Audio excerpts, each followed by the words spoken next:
नमस्कार मंडळी, मी राजश्री आणि तुम्ही पाहताय राजश्री अनफिल्टर्ड. ज्या कोल्हापूरच्या मातीने देशाला मर्दुलकी शिकवली, शाहू महाराजांचा पुरोगामी वारसा दिला, त्याच कोल्हापूरच्या पवित्र भूमीला काळीमा फासणारी एक अत्यंत नीच आणि काळजाचा थरकाप उडवणारी बातमी समोर आली. आम्ही रोज चॅनलवर सुरक्षेच्या गप्पा मारतो, पण नराधम आपल्याच अवतीभोवती वेषांतर करून फिरतायत त्याचं काय? कोल्हापूर जिल्ह्यातील राधानगरी परिसरात एका महाविद्यालयीन तरुणीला तब्बल 10 महिने नरक यातना भोगाव्या लागल्यात. एका नराधमाने प्रेमाचं नाटक करून स्वतःच्या मित्रांना सोबत घेऊन या निष्पाप मुलीचा जीव जिवंतपणे मारलाय. आज या व्हिडिओमध्ये आपण कोणाचीही गय न करता त्या चारही नराधमांची नावच नाही तर त्यांच्या कृत्याचा पाशवी चेहरा आज जगासमोर आणणार आहोत. हा व्हिडिओ जास्तीत जास्त शेअर करा, कारण आज गप्प बसते म्हणजे या पाशवी प्रवृत्तीला साथ देणे. मंडळी, आता या गुन्ह्याचा थरकाप उडवणारा घटनाक्रम एक एक करून नीट समजून घ्या.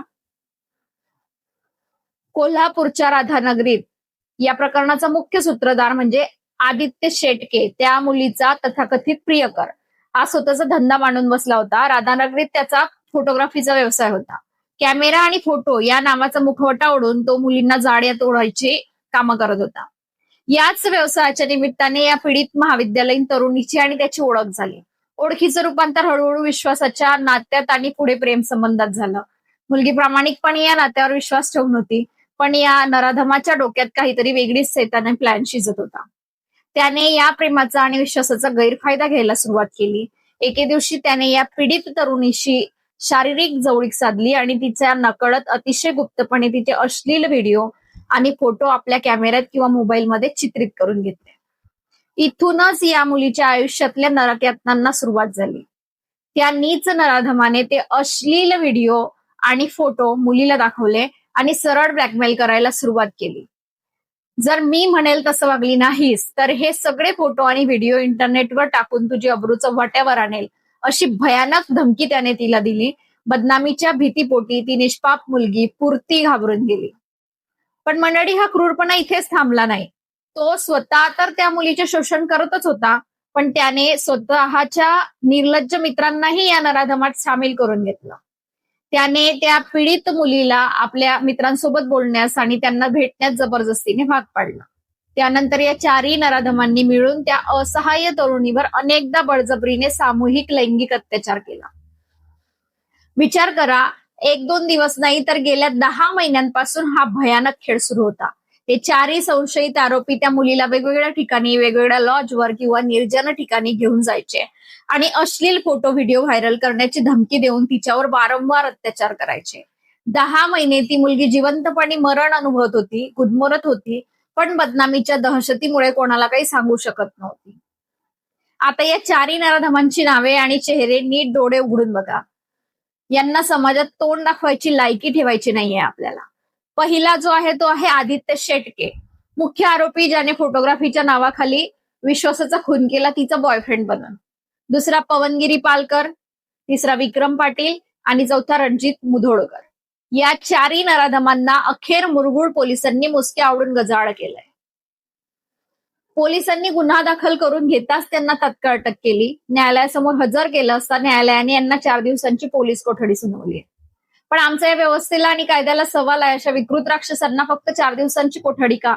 यांना अशी कठोर शिक्षा झाली पाहिजे की पुन्हा कोल्हापूरच्या मातीत तर सोडूनच द्या, पण पूर्ण महाराष्ट्रात कोणत्याही बहिणीकडे वाकड्या नजरेने बघण्याची कुणाची हिंमत नाही झाली पाहिजे.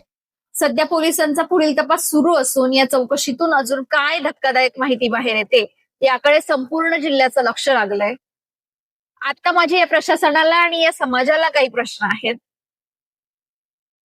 की जर एखादी मुलगी आपल्या समाजात 10 महिने अशा नरकयातना सोसत होती, तर आपला समाज इतका आंधळा आणि बहिरा झालाय का की आपल्याला तिच्या चेहऱ्यावरचं दुःख, किंवा ती गावात कुठेतरी कोणाला तरी दिसलीच नसेल, संशयच आला नसेल, किंवा तिच्या आई वडिलांना, नातेवाईकांना पण हे कळलंच नसेल का, की तिची भीती पण ओळखता आली नाही का? फोटोग्राफी किंवा इतर व्यवसायांच्या नावाखाली असे आदित्य शेटके सारखे नराधम जेव्हा दुकाने थाटतात, तेव्हा अशा लोकांच्या पार्श्वभूमीची किंवा त्यांच्या दुकानांची पोलिसांकडून काही तपासणी का होत नाही? ज्या नराधमांनी या कृत्यात आदित्यला साथ दिली त्या पवनगिरी, विक्रम आणि रणजितच्या घरात आई बहिणी नाहीये का? दुसऱ्याची लेक बहीण म्हणजे तुम्हाला खेळणं वाटली का रे? तुमचे हात कसे थरथरले नाहीत अत्याचार करताना? तुम्हाला लाजा कशा वाटल्या नाहीत? आणि माझ्या तरुण बहिणींना पण मला सांगायचं आहे, नीट ऐका. आंधळा विश्वास ठेवणं बंद करा. कोणावरही डोळे मिटून विश्वास ठेवू नका. प्रेमाच्या आणि मैत्रीच्या नावाखाली जर कोणी तुमचे अश्लील फोटो काढण्याचा किंवा व्हिडिओ बनवण्याचा प्रयत्न करत असेल तर तो तुमचा प्रियकर असूच शकत नाही. तो एक विकृत नराधम आहे हे ओळखा आणि त्याला तिथेच चपलेने हाणा. आणि धमकीला घाबरू नका. जर चुकून कोणाकडे तुमचे फोटो गेले आणि तो ब्लॅकमेल करत असेल तर अजिबात गप्प बसू नका. तुम्ही जितक्या शांत राहाल तितका या नराधमांचा माज वाढेल आणि ते त्यांच्या मित्रांनाही यात सामील करून घेतील. पहिली धमकी मिळताच घरातल्या मोठ्यांना सांगा किंवा पोलिसांकडे जा. गुन्हेगार तो आहे, तुम्ही नाही. आणि आई वडिलांनो, आता तुमची मला कान उघडणी करायची आहे. म्हणजे मुलींशी मैत्रीचं नातं ठेवा. तुमची मुलगी मोठी झाली तरी तिच्याशी संवाद तोडू नका. तिच्याशी इतकी मैत्री ठेवा की तिच्या आयुष्यात कोणतंही संकट आलं तर तिला सर्वात आधी तुमची आठवण आली पाहिजे. तुमची भीती वाटता कामा नये. तिचा स्वभाव ओळखा. जर तुमची मुलगी अचानक शांत झाली, जेवण कमी केलं किंवा घराबाहेर पडायला घाबरत असेल किंवा घराबाहेर जास्तच जात असेल तर तिला ओरडू नका. जवळ घ्या आणि विश्वासाने विचारा काय झालंय. आई वडील पाठीशी उभे राहिले तर कोणताच नराधम मुलीच्या केसालाही हात लावायची हिंमत करणार नाही.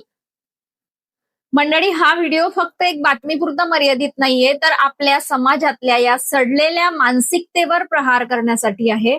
आदित्य शेटके, पवनगिरी पालकर, विक्रम पाटील आणि रणजित मुधोळकर या चारही नराधमांना फाशीपेक्षा कमी शिक्षा मिळता कामा नये.